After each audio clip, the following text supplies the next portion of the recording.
Alright, greetings, this is Bloodrill and welcome back to Let's Play Sherlock Holmes Crimes and Punishments, like Half Moon Walk. Apparently there is a fifth case, or Where are you going? sixth. Have you been invited somewhere? We have been invited, Watson, We have. Where to? to the Baker Street Irregulars' annual dinner. They sent us an invitation. It is on the table. A dinner? How could those street urchins afford anything like that? I can't understand your interest in them, Holmes. They're dirty. They wouldn't hesitate to steal your wallet. Watson, you should be excited. It is a secret dinner. Its location changes every year. Read the menu. Sounds mouth-watering. All right.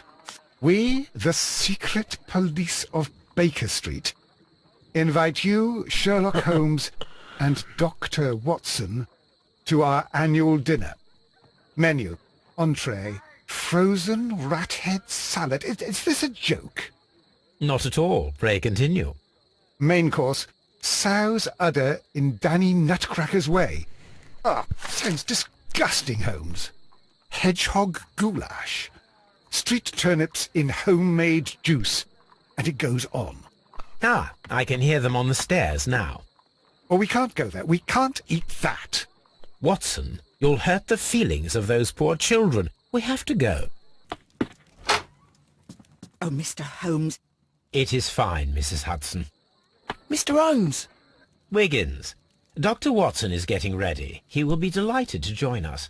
You don't look well, my young man. Is there something wrong? Don't tell me the dinner is cancelled. Mr. Holmes is my brother Leighton. He's in a prison cell. They say he's killed 2 men. You have to help us, Mr. Holmes, 'cause I know he didn't do it. Where is he now? From what I've heard, they took him to the yard, and they gave him a good beating already. You know what they're like. They'll hang him. They won't look any further. Holmes, we have to help him. Well, and forget about the dinner? Wiggins, I'll take the case. You're fantastic, Mr. Holmes. I'll be waiting for you at the crime scene. You'll be there, right? It's on Half Moon Street in Whitechapel. Very well. Yeah, I'm totally watching the series after I finish the game. Oh, stop it. We'll see it after I finish. First, let's check the letters. Sensation. An exotic method of murder. The arsenal of our present-day criminals may soon be refilled with poisonous plants. A young and beautiful woman, in collaboration with her colleague at Kew Gardens, planned the terrible murder of their director, Mr. Montague Dunn. Only one detective was capable of covering the truth behind a tragedy that was initially believed to be a simple heart attack. That detective's name is Sherlock Holmes. Man, I made Sherlock Holmes into a crap detective. Alright, let's go to the Scotland Yard.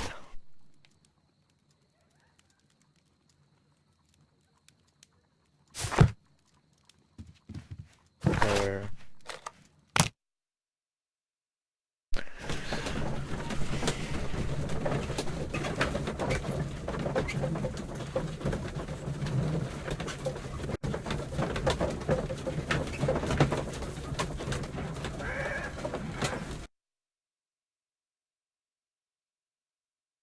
Mr. Holmes, whatever brings you here so late at night? I'm interested in the case of young Leighton Chapman. He was arrested earlier this evening and accused of a double murder. I beg your pardon? That case is quite clear to the police. Or are there any new facts that we don't know about? Who knows, Inspector? Look, you are free to investigate, of course, Mr. Holmes. Chapman was arrested with a revolver in his possession, which you can find in the evidence room. The suspect himself is in custody. Did you find anything else on his person? A few personal belongings. Nothing particular, Mr. Holmes. Thank you, Lestrade.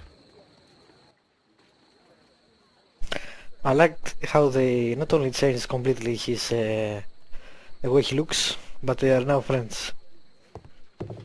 Huh, what is that? Shape of noses. Alrighty. Do you have time to look at this office before? I don't know. Anyway. Let's check the belongings first.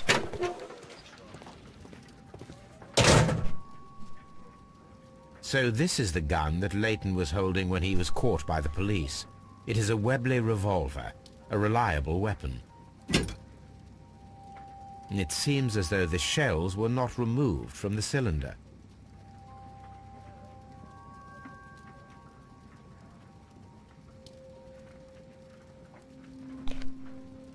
Anything else?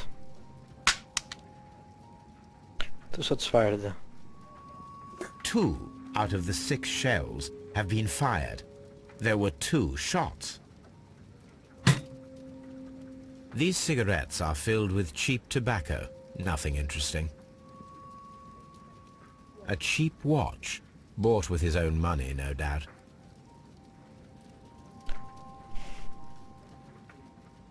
Right, nothing really interesting.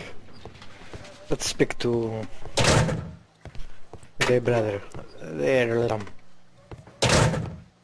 is he here? No. Please Chapman. escort this suspect for interrogation. Good evening, Mr. Chapman. Who are you? I've got nothing to say. It's all a mistake. Calm down, Leighton. I have come here to help you. To find out if you truly are innocent, as your younger brother Wiggins has told me. My brother? You know him? Then that means you're... Sherlock Holmes. Oh, blimey. All right, Mr. Holmes. I'll tell you everything. Alright, let's see.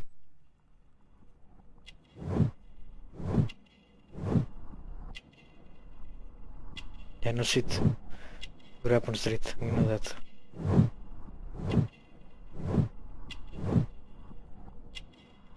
What the hell? We lost something there. Ah. Really? He has moved up in the world, apparently.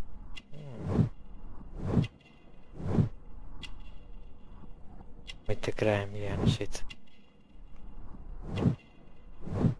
I'm missing something? Stop doing that. There we go. What is this?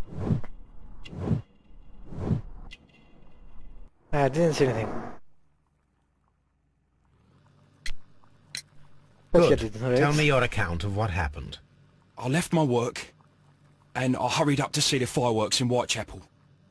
I was late, so I decided to cut through Half Moon Street. I saw the first fireworks light up in the sky. I bumped into a constable on a corner before entering Half Moon. Then suddenly, what with all the firework flare, I saw 2 men. They were both lying flat in the middle of the street. I stopped where I was. I thought about turning back to the police, but as I was thinking of that, I saw a third person. He was leaning over the body that was furthest from me. The second I saw him, he raised his head, and he stared at me. In a flash, I saw his gun, but he made a dash for it instead, and he escaped through Whitechapel Street. So you might still have had time to return to the constable.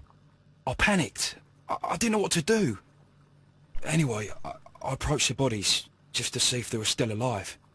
I saw that one had blood pumping out of his stomach. He was dying. It was horrible. The second one was already dead. He had a hole in his head. He was holding a gun in his hand though. I took it, and then I followed the third man. Why the hell did you do that? Interesting. Pray, continue. I turned a corner, and I saw the man standing in the middle of the street. He seemed to be in some sort of panic. And then, Mr. Holmes, something strange happened. I told the police and they laughed at what I said, but I swear to you, my words are true. I started running towards him. But then I was blinded by a flash. It was so bright that I hardly saw anything for a good dozen seconds. But I kept running forward. As I arrived in Whitechapel, I heard a woman screaming. and then I was caught by the police. But there wasn't a trace of that man. Of course, then they found a gun and all that blood. I couldn't see the murderer escaping and all that mess. Perhaps I was still half-blinded at that moment. A thrilling account, my young man. Layton, are you able to describe the person whom you saw standing in Half Moon Street? Well, I wasn't able to see his face at all. It was too dark, and he was too far away. I could see his silhouette. And what about that? Nothing so special. He was wearing a jacket. He was quite average in size and his weight. I see. Was there anything else that struck you at the time? No. But perhaps... It's strange, but I can't remember the sound of his footsteps as he was running away. Perhaps it was because of the fireworks or the surprise of me seeing him. We shall see you soon, young man. A ghost did it. Alright, let's go and investigate that crime scene.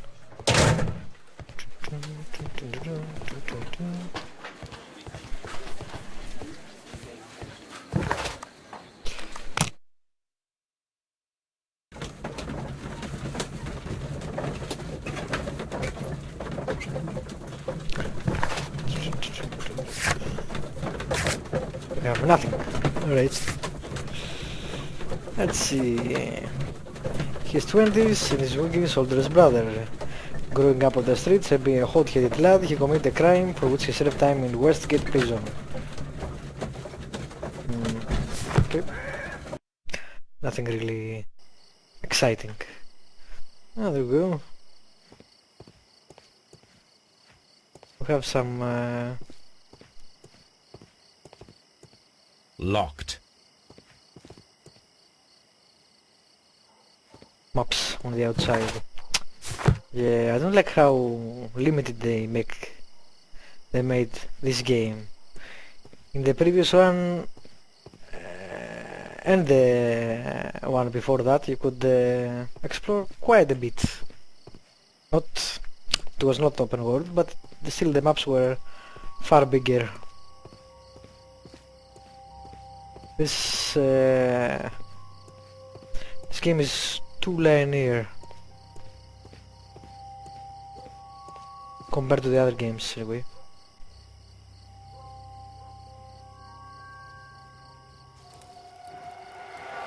Please, gentlemen, leave the scene now.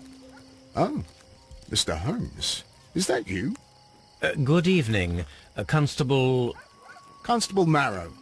I was here with Inspector Aberline during the Ripper case, Mr. Holmes, back in '88. But then this is nothing like that case. With this one, we've got the murderer, the weapon, and the statements, which speak for themselves. Of course, Mara. But you know that appearances can sometimes be deceiving. Who were the victims? The two men here, both shot. The stab fellow was Brian Vercotti, a well-known ruffian. The other, Kenneth Butler, a jeweller by trade. You spoke of statements. You have witnesses? Well, I was there, so I gave my own statement. And then there were two other witnesses who said they saw the killer Chapman. Mr. Turner, a gentleman who lives in that flat over there. And Polly Powell, a flower seller, who was over at the far side of the street. Alright. So, Constable Marrow, I should be delighted to hear your testimony. I was standing at the north side of Half Moon Street. That was the side that you came from. But you would have been unable to observe this part of the street, where we are standing now. That is correct. But I saw the two victims slowly enter Half Moon Street, and then shortly after, the fireworks started. A few minutes after that, the fellow Chapman rushed towards me and ran into Half Moon Street. Please continue. I didn't pay attention, but suddenly I heard a woman's cries and police whistles on the other side of Half Moon Street. I rushed over there and I saw the two dead bodies on the ground. When I reached Whitechapel Street, I saw Leighton Chapman. He'd been caught by two police constables. Did you hear the shots? I didn't hear any shots. The fireworks were all over the sky. They were so loud I couldn't hear anything else. Weird how we don't have a observe, I guess, button for him. What were the fireworks in honour of, Constable? Well, today's Queen Victoria's birthday, Mr. Holmes. Ah, yes, I appear to have lost track of the days. It is May now, of course. Constable Marrow, what else caught your attention while you were running through Half Moon Street? I saw nothing but rats, and I took the time to light every corner with my lamp. Did you happen to look up at Mr. Turner's window when you were on Half Moon Street at that time? Yes, I saw that the window was open, but no one was there. It was dark in the room. Constable, your statements have been of great value to me. Alright, let's examine the bodies.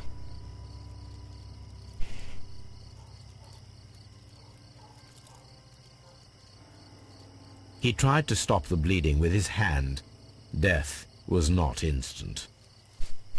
Gut wounds. The bullet penetrated his stomach, a dreadful wound. Yeah.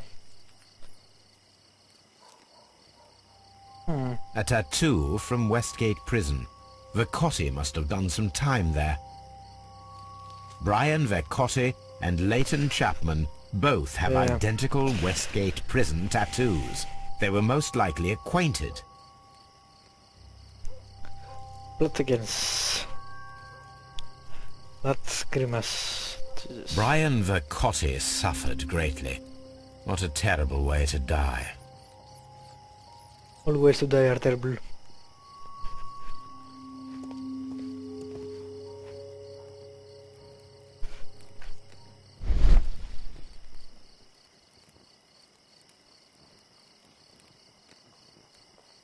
A piece of wood that has stuck between the cobblestones. Let us take a closer look. Okay. This shard of wood is quite new.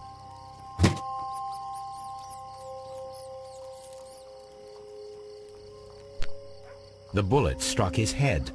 This man didn't stand a chance. Yeah, execution style. What else?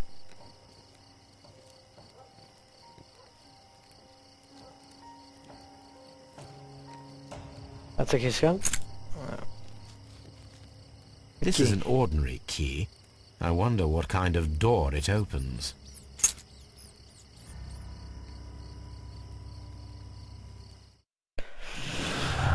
Alright, detection time. Really?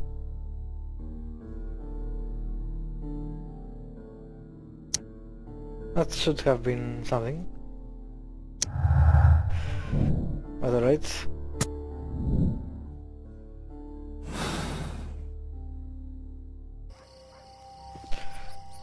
Alrighty.